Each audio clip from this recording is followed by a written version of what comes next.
Exactly. Yeah. And then, I mean, I guess the other thing that I was thinking about when we were bringing up, like, with artists like Sophie Calle, you were saying Vito Acconci did a piece like that. Who didn't do a piece like that? I don't know, but like, you know, no, but like maybe everybody's sort of thought about it, but just like, you know, the idea. I mean, like Sophie Calle did the piece where she like follows a man from Paris to Venice, and anonymously disguises herself. And he's a completely anonymous person. She doesn't know him formally, and you know. So like, and I was thinking about that sort of relationship amongst strangers and sort of like, you know, anonymity, and like, you know, does Sousveillance like kind of promotes anonymity, right. Like. Well, I'm glad you said strangers, because I was thinking about how Sousveillance is observation, and to be an observer, you're like summoning this estrangement from the situation. Exactly. And for the signs to say, if you see something, say something, doesn't necessarily mean that if you see something, act immediately. It's, you know, report it, create a record of it. So it's like in order to be dealt with later. Let's delay the experience in some sort of way. Extract it, basically. Yeah. Right. Like simultaneously, it's kind of like bringing you out of your environment. You're like constantly the documentarian, but then also like you can like re-experience the experience that you had. You can connect with people that you wouldn't have connected with before, like at the event, being later allowing on the for internet. Things to be twice consumed. Yeah. You have the actual thing that you consumed as an observer, and then you can re-consume it as information, or visit it, relive it.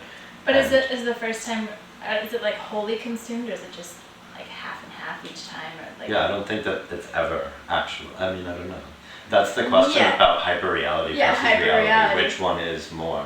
And is there even a separation? Is what the camera captures the reality, or is it? And is you being there with the camera, like, are you experiencing making what you see more real and you less real? Yeah, and like, are you documenting you being there with the camera, like, is already documenting like a half of the half of the half to begin with, you know? So, I don't know. Yeah, I mean, and then, well, like what Baudrillard says is that the simulacra isn't a fake reality, it is its own truth. Like, it is its own, that hyperreality is its own thing, which is something we just have to come to terms with, I think, and I mean, it's really difficult to understand. Yeah.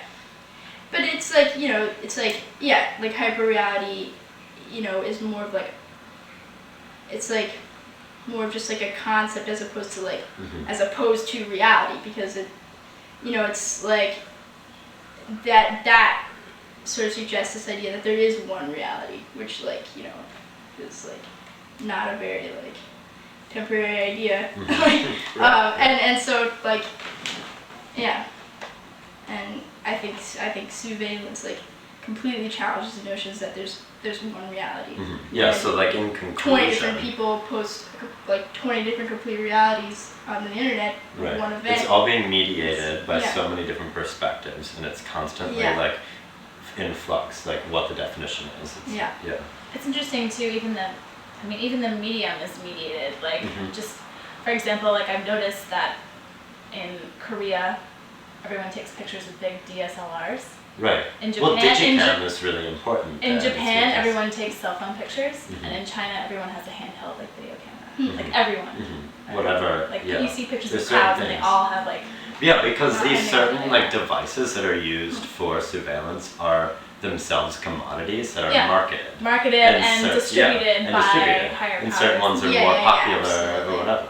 You know. Absolutely. Like that I feel like that affects how they experience things too, you know? Yeah. The new way of the new interface of your environment. Yeah.